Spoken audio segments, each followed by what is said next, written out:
오늘 우리가 잘 아는 창세기 12장 이 말씀을 가지고 오늘 순종에 대해서 생각을 해보려고 합니다. 순종.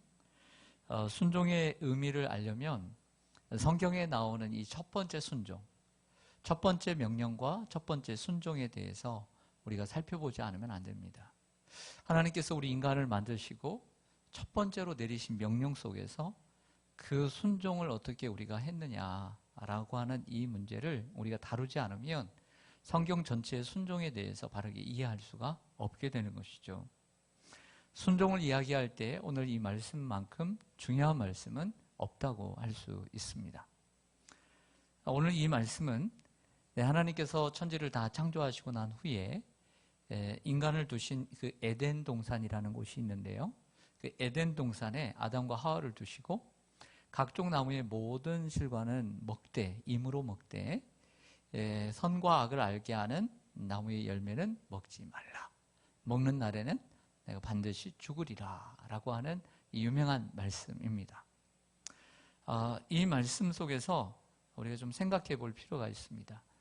옛날 제가 시골 교회를 다니면서 아주 어릴 때 그 학생이나 청년들, 선배들이 하는 그 논쟁을 들을 때가 있었습니다. 근데 맨날 하는 얘기가 뭐였냐면, 빠지지 않는 레파토리가 뭐냐면, 하나님이 왜 선악과를 만들었을까? 그래서 선악과를 만들어서 왜 인간이 죄를 짓게 했는가? 듣다 보면 결론도 없어요. 그리고 지들끼리 싸워요. 답도 없으면서. 사실 이러한 논쟁은 왜 선악과를 만들어서 사람이 죄를 범하게 했느냐? 여러분, 이런 방향으로 계속해서 토론을 하고 그리고 같이 이야기를 하다 보면 답이 없어요. 이게 답이 나오겠습니까? 어떻게 여러분은 답이 나올 것 같아요? 네.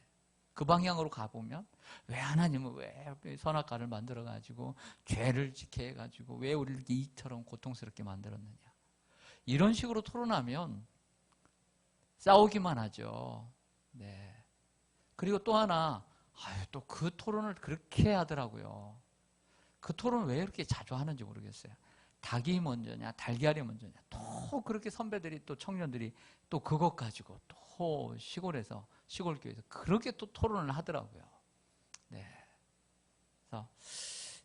그래서 저도 궁금했어요. 뭐가 먼저일까? 네. 뭐가 먼저일까라는 생각을 했습니다. 그게 중요한 건 아니잖아요. 네. 그 보면 좀 더 중요한 것 가지고 좀 이렇게 토론도 하고 싸워야 되는데, 중요치 않은 것 가지고, 주제 가지고 이렇게 토론하는 걸 보면서 안타까운 적이 있었습니다. 그런 토론을 하자고 제가 오늘 이 본문을 가져온 건 아닙니다. 순종이 뭐냐? 라고 하는 것이죠. 먼저 오늘 본문의 구조 속에서 이 말씀은 하나님의 명령이라는 것을 먼저 생각해 볼 필요가 있습니다. 따라서 하겠습니다. 하나님의 명령. 각종 나무의 모든 실과는 너희가 먹되, 임으로 먹되, 선과 악을 알게 하는 나무의 열매는 먹지 말라. 먹는 날에는 반드시 죽으리라. 이것은 명령이라는 거예요. 명령. 우리가 이게 하나님의 명령인 것을 알고 있지만 그 명령이라는 것을 크게 생각지 않을 때가 있습니다. 생각을 한다 할지라도 그것을 중요하게 생각지 않습니다. 여러분, 어떤 두 사람이 대화를 합니다. 대화에 있어서 중요한 것은 그 관계 속에서 명령이 이루어질 수 있고 또 거기에 순종이 이루어질 수 있는 것이죠. 한 사람이 다른 사람에게 명령을 한다는 것은 그 두 사람의 관계를 보여주는 것입니다.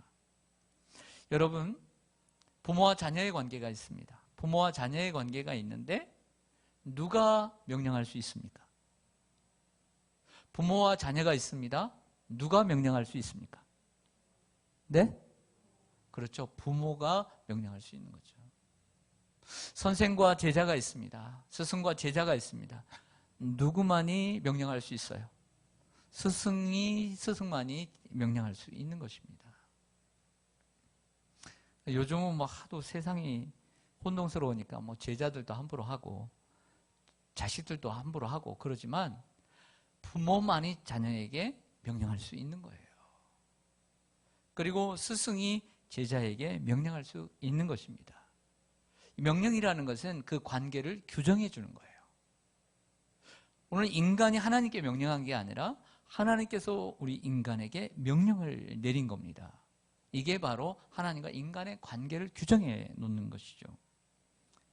결국 누가 누구에게 명령한다는 것은 명령하는 사람이 명령을 받는 사람의 권위자라고 하는 것입니다.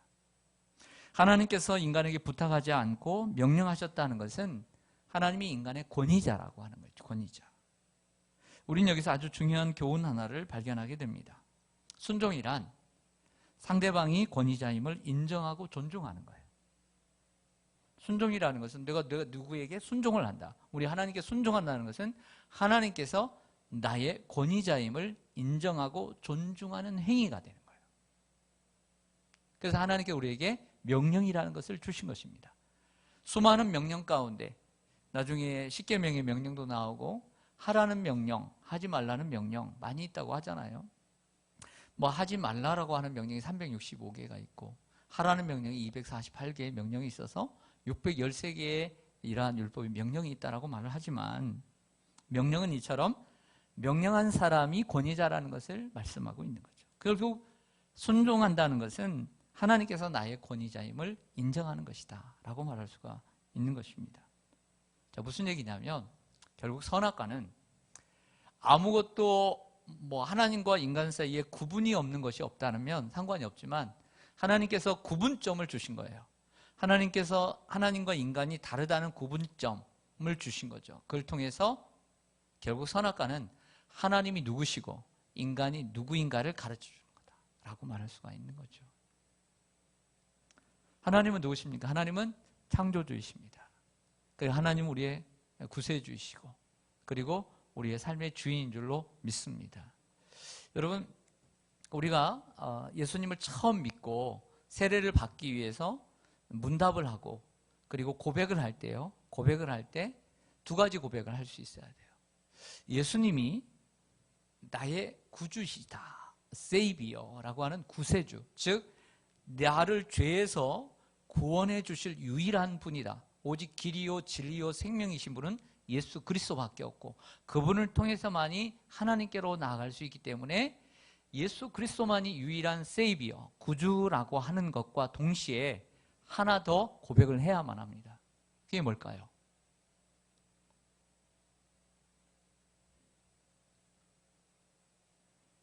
그 도마가 부활하신 예수님을 처음 못 뵀습니다. 그래서 나중에 예수님을 만나고 난 다음에 그 못자국을, 그 창자국을 넣어보라는 주님의 말씀을 듣고 이런 말씀합니다. 나의 주시며 나의 하나님이시다. 우리가 진정 거듭났을 때, 내가 하나님의 자녀가 되었을 때 두 가지 고백을 할 수 있어야 돼요. 나의 구세주입니다. 나를 구원할 구주이십니다. 세이비어만 필요한 게 아니라 The Lord, 나의 주인입니다 라는 고백을 할 수 있어야 세례를 베풀 수 있는 겁니다. 우리가 그리스도인이 되었다라고 하는 것은 예수 그리스도께서 나를 구원해 주실 분입니다. 그래서 내가 구원자입니다. 여기로 끝나는 것이 아니라 한 걸음 더 나아가 이제 나의 인생은 주님의 것이고 주님이 내 인생의 주인입니다. Savior and Lord 이렇게 돼야 되는 거예요.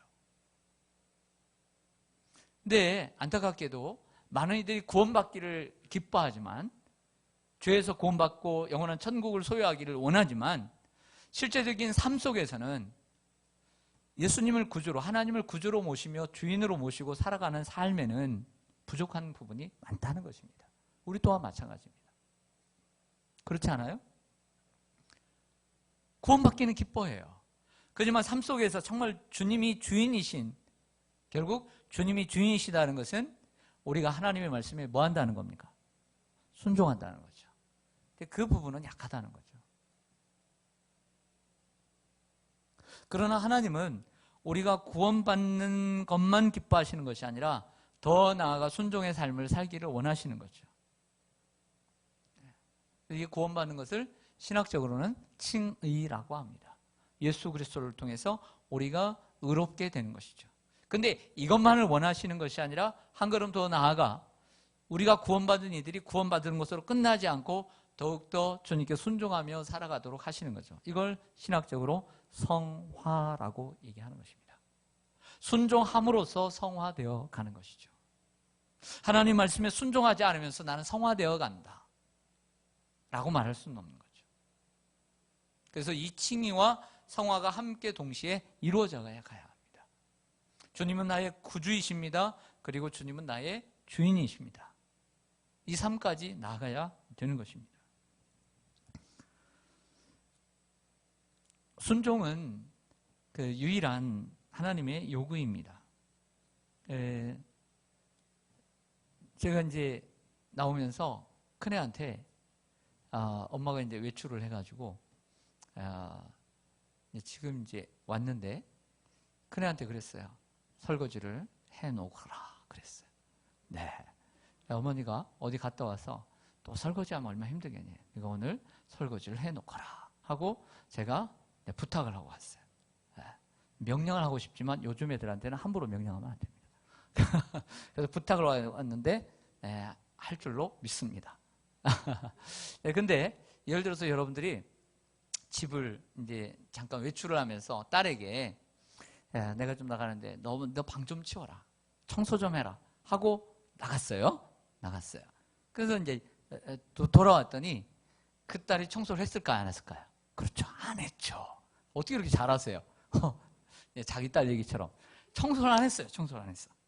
자, 이렇게 이제 정의를 할 때 두 가지 이제 명제가 이렇습니다. 첫째, 딸은 방을 청소하지 않았다. 이게 맞는 얘기죠. 사실이죠. 두 번째 사실은 딸은 엄마의 말씀에 순종하지 않았다. 맞아요, 안 맞아요? 이게 두 가지 사실이라고 하는 것이죠. 딸은 방을 청소하지 않았다. 딸은 엄마의 말씀에 순종하지 않았다. 어떤 게 중요할까요? 좀 방 청소니까 뭐 해도 되고 안 해도 되고 하지만 좀 그것보다 더 중요한 일이라고 생각해 봅시다. 그것보다 더 중요한 일이에요. 너 도박하지 말아라. 너 술 마시지 말아라. 정말 엄마가 싫어하는 거야. 그걸 했어요. 했는데 그걸 안 했어. 자, 그 사실과 엄마의 말씀에 순종하지 않았다는 것, 어떤 게 중요할까요? 자, 무슨 얘기냐면 하나님께서 에덴 동산을 만드시고 난 다음에 모든 각종 나무 열매는 다 먹으라고 그랬잖아요.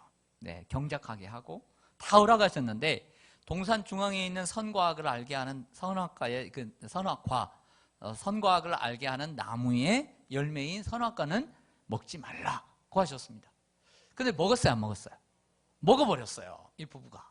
그러면 이제 사실을 얘기할게요. 첫 번째 사실은 아담과 하와는 선악과를 먹었다. 두 번째, 아담과 하와는 하나님의 말씀에 순종하지 않았다. 맞습니까, 안 맞습니까? 맞죠. 네. 여기서 중요한 것은 무엇일까요? 여기서 중요한 것은 그들이 선악과를 따먹었다는 것이 아니라 하나님의 말씀에 순종하지 않았다. 성경을 계속 보세요. 성경 속에서 아담이 선악과를 따먹었다는 말이 계속 자주 됩니까? 아니면 아담이 하나님 말씀에 순종하지 않았다는 말이 반복됩니까? 그렇죠. 선악과를 따먹었다는 얘기는 안 해요. 성경은, 하나님은 그 얘기는 절대 하지 않아요. 계속 하는 얘기가 아담이 하나님 앞에 불순종하여, 이 얘기만 계속 반복하고 있다는 거죠. 이게 중요하다는 거죠. 중요한 것은 아담이 하나님 말씀에 불순종한 것입니다. 선악을 알게 하는 나무 열매를 먹게 된 것이죠. 그것은 그게 결론이죠. 그게 결과입니다. 즉 하나님 말씀에 순종하지 않는 것이 뿌리인 거죠. 그리고 선악과를 먹은 것이 열매입니다. 성경은 아담의 죄를 선악과를 먹은 죄라고 얘기하지 않아요. 성경은 아담이 하나님 말씀에 순종하지 않는 죄라고 얘기를 하죠. 그것을 불순종이라고 얘기를 합니다. 하나님께서 에덴 동산에서 오직 하나의 명령을 내리시죠. 그리고 오직 하나의 순종을 요구하십니다. 선과 악을 알게 하는 나무 열매는 먹지 말라. 하나님의 유일한 요구는 순종이었습니다. 그렇다면 순종은 무엇일까? 그러면 창세기를 뛰어넘어서 성경 속에서 그러면 순종이라는 것은 무엇일까를 좀 더 좀 포괄적으로 생각을 해보고자 합니다. 전사님 화면을 한번 누가복음 6장 46절 한번 보겠습니다. 화면을 좀 보시죠. 자, 이 말씀 속에서 순종이 무엇인가를 우리가 좀 찾아보려고 합니다. 누가복음 6장 46절인데요. 너희는 나를 불러 주여 주여 하면서도 어찌하여 내가 말하는 것을 행하지 아니하느냐. 예수님의 말씀입니다. 우리도 주님을 뭐라고 부릅니까? 주여 주여 라고 부릅니다. 근데 뭐라고 얘기합니까? 이렇게 부르면서도 어찌하여 내가 말하는 것을 뭐하지 아니하느냐. 자, 이 말은 앞에 있는 단락과 뒤에 있는 단락은 동등하다는 것입니다. 우리가 예수님을, 하나님을 주여 주여라고 부른다라고 하는 것은 전제는 하나님의 말씀에 순종한다는 것과 동등하다라고 하는 것이죠. 이 말씀의 뜻이 있다라고 볼 수 있는 거죠. 주여 주여 하면서 어찌하여 내가 말하는 것을 행하지 아니하느냐. 이 말은 너희들이 주여라고 부르는 것은 내가 정말 주인이라고, 너희가 나를 주인이라고 부른다는 것은 순종해야 되는 것이다 라고 예수님이 말씀하고 있는 것이죠. 우리가 예수님을 주여라고 불렀으면 행동 또한 주님 말씀에 순종하는 것으로 나와야 합니다. 주여는 결국 순종이죠. 주여는 주님을 나의 주님으로, 인생의 주인으로 모신다는 뜻입니다. 결국 순종은 무엇이냐? 순종하는 사람은 하나님을 주인으로 모시는 사람이 된다는 것이죠. 하지만 말로만 주여 주여 하면서 순종하지 않는 것은 우리 하나님을 진정한 주인으로 모시지 않는 사람인 것을 나타낸다라고 하는 예수님의 말씀인 것입니다.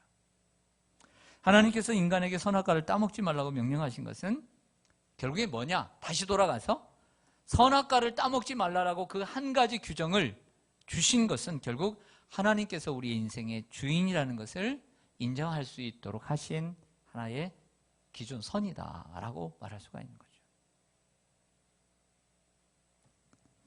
또 다른 말씀 하나 좀 보시죠.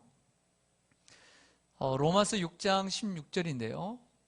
말씀 보시면 너희 자신을 종으로 내주어 누구에게 순종하든지 그 순종함을 받는 자의 종이 되는 줄을 너희가 알지 못하느냐.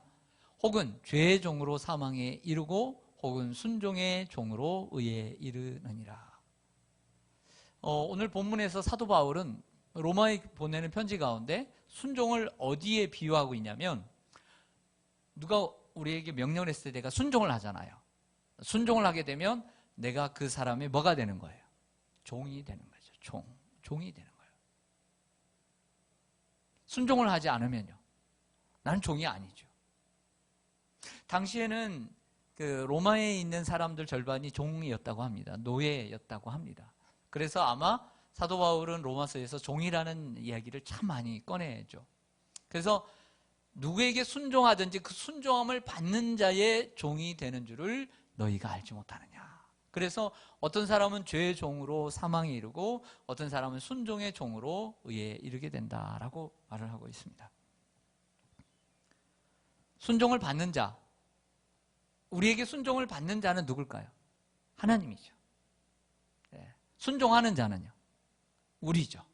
그러면 순종하는 분이 하나님이시라면 하나님은 주인인 것이고 순종을 하는 우리는 종인 것이죠. 결국 순종이라는 것은 순종하는 분에게, 순종받는 분에게 우리가 종이 된다는 것이고 그분이 주인이 된다는 것을 인정하는 것입니다. 내가 하나님의 종임을 인정하는 것이죠. 그러므로 우리가 하나님의 종이다 라는 말을 들을 때는 이게 순종이라는 단어를 늘 생각을 해야 합니다. 성경이 말씀하는 순종이란 하나님의 종임을 인정하는 것입니다. 출애굽기 3장 아실 겁니다. 모세를 하나님께서 콜링하실 때 80세잖아요. 이드로의 미디안 땅에서 장인 이드로의 그 양떼를 치면서 가다가 어느 나무에 떨기나무 불꽃이 막 피어오르는데 막 불이 났는데 아니 나무가 안 타는 거예요. 참 신기하고 놀랍죠. 가까이 갔더니 거기서 하나님을 만나게 됩니다. 그런데 하나님께서 말씀하시는 것이 무엇이냐면 이곳은 거룩한 곳이니 내 발에서 신을 벗으라. 신을 벗게 되죠. 이러한 어떤 모습이 이제 여호수아에게도 똑같이 나타나는데요. 당시에는 종들은 신을 벗고 다녔습니다. 결국 거기서 신을 벗으라는 것은 하나님의 종으로서 이제 부름을 받았다라고 하는 것입니다. 그래서 모세는 하나님의 종이 되었어요. 하나님의 종으로서 이제 남은 평생 40년 동안 이스라엘 백성들을 이끌면서 이스라엘 백성들 위치에서는 자신이 영도자요 지휘관이지만 지도자지만 그 이끄는 가운데 하나님 앞에서는 철저한 하나님의 신발을 벗은 하나님의 종이었다라고 하는 거죠. 그래서 하나님의 종으로서 순종의 삶을 살았던 사람이 누구냐면 모세예요. 히브리서 3장에 보면 모세보다 우월하신 그리스도를 나타냅니다. 모세보다 우월하신 그리스도를 나타내면서 히브리서 3장 5절에 뭐라고 얘기하냐면 또한 모세는 장래에 말할 것을 증언하기 위하여 하나님의 온 집에서 종으로 신실하였고 그리스도는 하나님의 집을 맡은 아들로서 신실하였다고 했습니다. 이 본문에서는 종으로서 하나님의 온 집에서 종으로서 신실했던 모세, 위대하지만 하나님의 아들로서 그 주인의 아들로서 하나님 앞에 신실했던 예수 그리스도는 얼마나 더 위대하냐라는 것을 나타내기 위한 본문이지만 모세만을 딱 떼어서 생각해 보면 하나님의 온 집에서 종으로서 신실했다. 이런 칭찬을 받은 사람인 것이죠.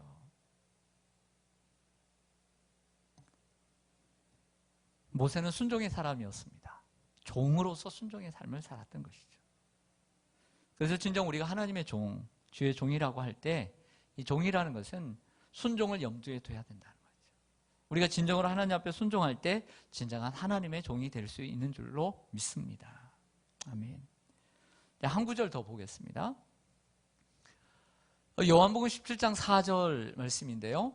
요한복음 17장 하면 요한복음 14장, 15장, 16장은 위로의 성격을 가지고 있는 예수님의 마지막 감람산 설교죠. 마지막 식사에서. 그래서 성령을 약속하시죠.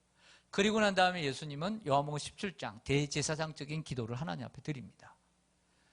영생은 참 하나님과 그의 보내신 예수 그리스도를 아는 것이니라. 이 3절 다음에 이 4절 뭐라고 얘기하면 아버지께서 내게 하라고 주신 일, 명령하신 일을 내가 이루어 아버지를 이 세상에서 어떻게 하였다고 고백합니까? 영화롭게 하였다. 참 하나님, 여러분들 예수님이 얼마나 위대한 분이시냐면요. 생애의 마지막 날 기도를 하시는 거예요. 당시의 마지막 날은 해 지는 저녁부터 그 다음날 해 지는 시간까지죠. 8시에 지금 해가 지면 오늘 밤 8시부터 내일 밤 8시까지가 하루인 거예요. 그러니까 예수님은 마지막 날, 인생의 마지막 날에 하나님 앞에 기도할 때 하나님께서 내게 하라고 명령하신 일을 내가 다 이루어 아버지를 영화롭게 하였습니다 라고 고백을 하고 마지막 기도를 하는 거예요. 위대하죠. 감히 이렇게 얘기할 수 있을까요? 이 세상에 어떤 사람이 하나님께서 내게 주신 일을 내가 다 순종해서 내 평생 80년 동안 하나도 어기지 않고 다 이루고 내가 하나님을 영화롭게 했습니다 라고 주님 앞에 마지막 기도를 드릴 수 있는 사람이 몇이나 될까요? 그런 부분에서 볼 때 예수님의 이 마지막 기도가 얼마나 위대한 기도인가, 그 삶이 아들로서 순종하는 삶이 얼마나 순종적인 삶이었는가, 온전한 순종이었는가를 다시 생각할 수 있는 귀한 구절입니다. 할렐루야. 그래서 우리가 이 요한복음 17장 4절은 영생은 참 하나님과 구주 예수 그리스도를 아는 것이니라, 그 다음 구절도 소중하다는 것을 기억하셨으면 좋겠습니다. 예수님은 아들이면서도 받으신 고난으로 하나님 말씀에 순종하셨습니다. 히브리서의 말씀처럼. 예수님은 첫째, 저 하늘에서 그랬을 거 아니에요. 야, 아들아, 저 영혼들을 구원하기 위해서 내가 육신의 몸을 입고 저 세상으로 가야 되겠다. 순종하셨어요. 또 이 땅에 오셔서도 33년의 생애 가운데 하나님 말씀대로 사셨어요.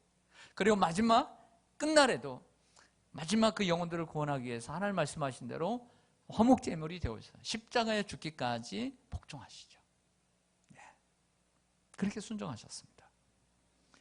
그런데 그렇게 순종하심으로 하나님을 영화롭게 하였다라고 얘기를 하고 있는 거죠. 결국 순종은 무엇일까요? 예수님 말씀에 의하면 하나님을 영화롭게 하는 것이다 라고 말할 수 있습니다. 우리가 하나님을 영화롭게 한다, 영화롭게 한다, 하나님께 영광을 올려드린다 라고 말은 많이 하지만 정말 우리가 하나님께 얼마나 영광을 올려드리는지 잘 모르겠습니다. 하나님을 영화롭게 해드리는 가장 빠르고 가장 정확한 길은 하나님 말씀에 순종하는 길인 줄로 믿습니다. 내가 원해서 하는 것, 내가 좋아서 하는 것, 그것보다 그것은 하나님과의 포커스가 안 맞을 경우들이 많아요. 하나님이 원하시지도 않고 하나님이 기뻐하시지 않은데 내가 좋아서, 내가 기뻐서 하는 건 하나님을 영화롭게 하지 않는 일일 수도 있어요. 그렇지만 내가 하나님이 원하신 게 뭘까를 찾아서, 하나님이 나에게 명령하신 것이 무엇인가를 찾아서 그 하나님의 포커스에 맞춰서 그것을 찾아서 내가 순종할 때 하나님을 영화롭게 해드리는 것이죠. 그래서 늘 항상 주의 뜻이 무엇인가를 분별하라고 에베소 5장에 말씀하고 있는 것이 대단히 중요한 거예요. 우리가 하루하루를 살아갈 때 하나님이 원하시는 것이 무엇일까? 여러분들의 가정에, 우리들의 가정에 하나님이 원하시는 것이 무엇일까? 를 우리가 생각하고, 그것을 하나님이 감동을 주시고 그게 성경적으로 어떤 성경의 기초에 이게 맞는 말씀이라고 한다면 그것부터 실천해야지. 그 하나부터 실천해야지, 우리 가정에서. 그래서 그것을 실천해 가는 거예요. 내가 바라는 것이 아니라 성경에서 말씀하고 있는 것을 실천해 가는 거죠. 그렇게 될 때 하나님을 영화롭게 하는 가정이 될 줄로 믿습니다. 그렇게 되는 거죠. 교회도 거기에 순종할 때 복음을 전파하고 선교하고 구제하고 이것이 하나님께 영광이 되는 것입니다. 다시 우리 본문으로 한번 가볼까요? 창세기 2장 16절 17절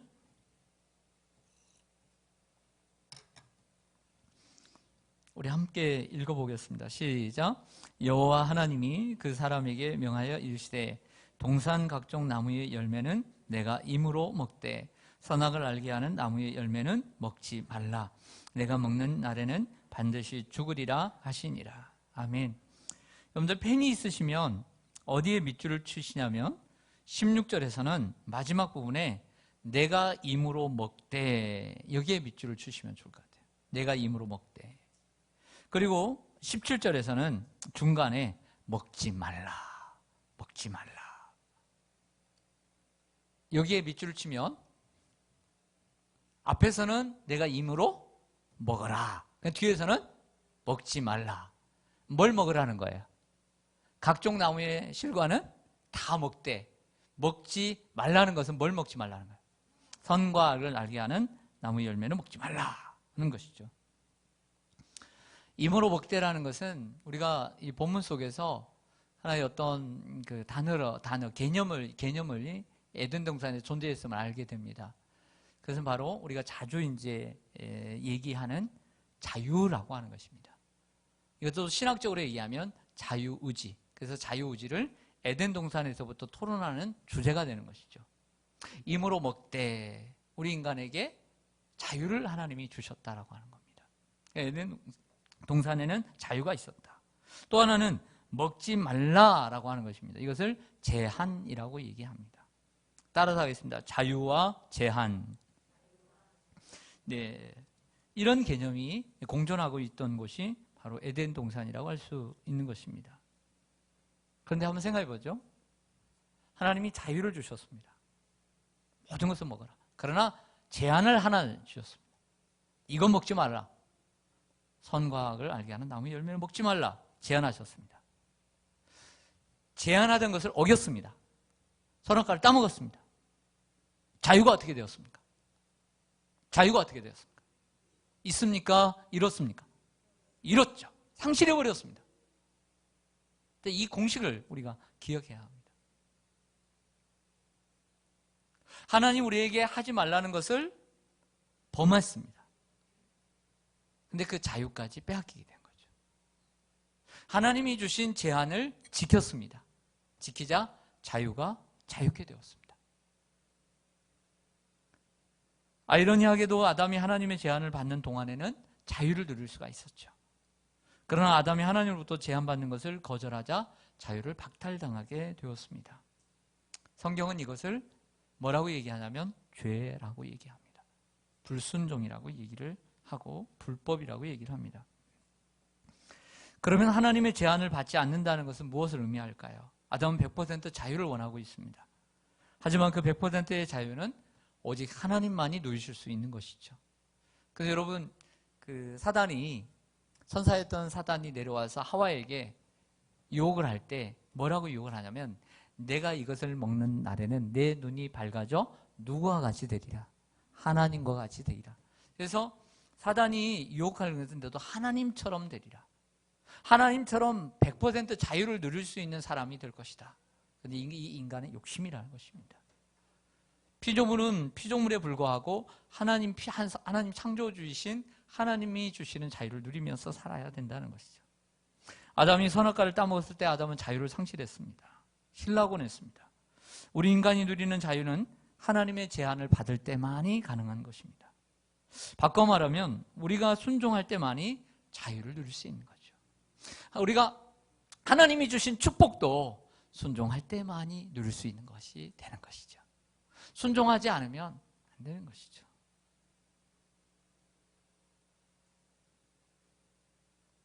우리의 자녀들이 우리하고 함께 살 때 그저 순종하니까 같이 사는 거죠. 불순종하면 나가라고 하지 않겠어요? 네, 못 사니까 독립하라고 하고. 제한을 받지 않는 것을 성경은 불순종이라고 하고 죄라고 말하고, 불순종하는 순간 자유를 상실하게 됩니다. 그래서 에덴 동산에서 쫓겨나게 되죠. 근데 거기서 끝나지 않습니다. 에덴 동산에서 쫓겨나면 신라원이면 밖에 나가서 잘 살면 되겠네, 이렇게 생각들을 하는데 그렇지 않죠. 그 밖에 나가서는 죄의 속박 속에 살아가게 되는 거예요. 죄의 다스림 속에 죄의 열매들을 맺으면서 살아가게 되는 게 인간의 본질이라는 거죠. 그리고 다시 하나님께 돌아와서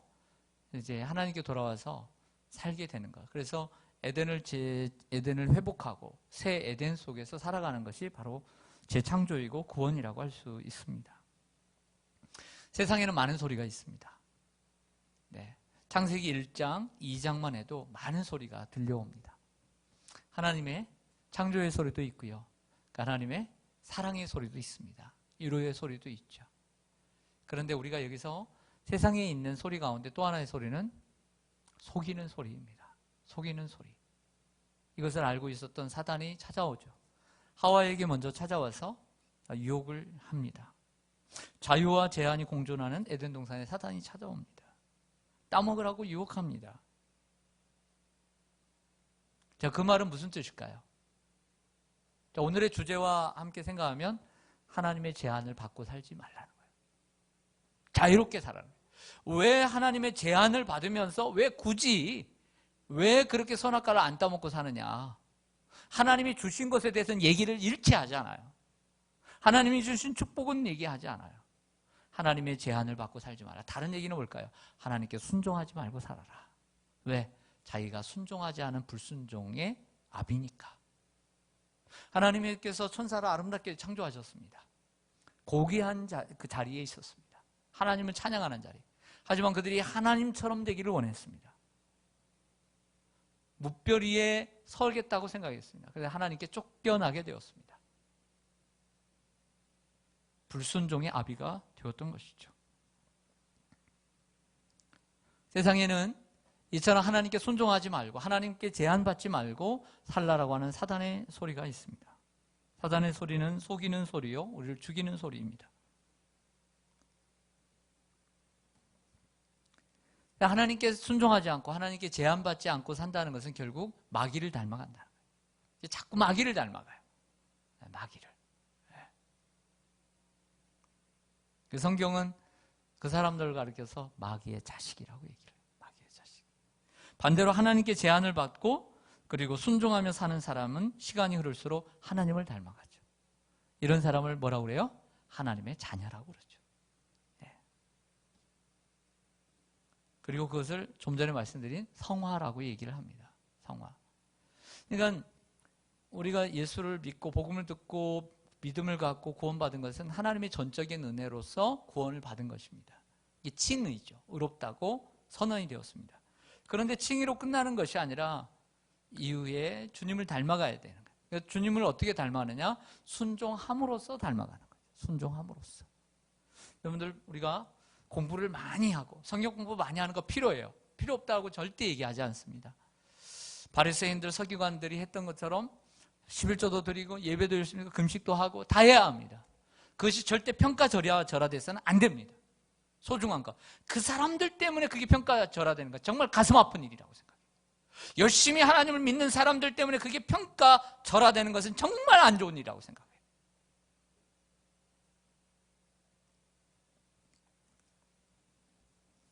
우리가 공부하는 것도 대단히 소중합니다. 많이 배워야 합니다. 왜? 정말 우리는 모르는 게 많으니까. 많이 배우면 배울수록, 지식에서 자라갈수록, 하나님 예수님을 알아갈수록 많이 깨달으니까 사람이 성숙해 갈 수 있는 길이 열리는 거예요. 하지만 많이 배웠다고 해서 다 순종하는 건 아니잖아요.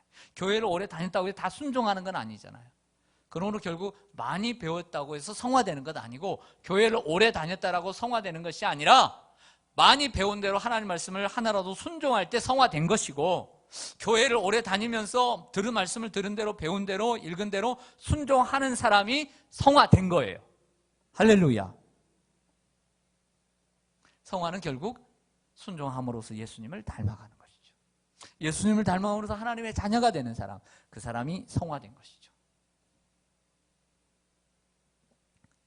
그러므로 성화되고 성숙한 성도는 하나님께서 주신 것을 바라보며 실천으로 들어가면 감사하며 살아가는 사람이 되는 거예요. 하나님께서 주시지 않은 것 그 하나 가지고 원망하고 불평하고 하나님에 대해서 오해하는 사람이 아니라 이미 하나님께서 주신 것에 대해서 감사하며 살아가는 사람이 되는 줄로 믿습니다. 그리고 권위자이신 하나님을 기억하며 겸손한 사람으로 살아가게 됩니다.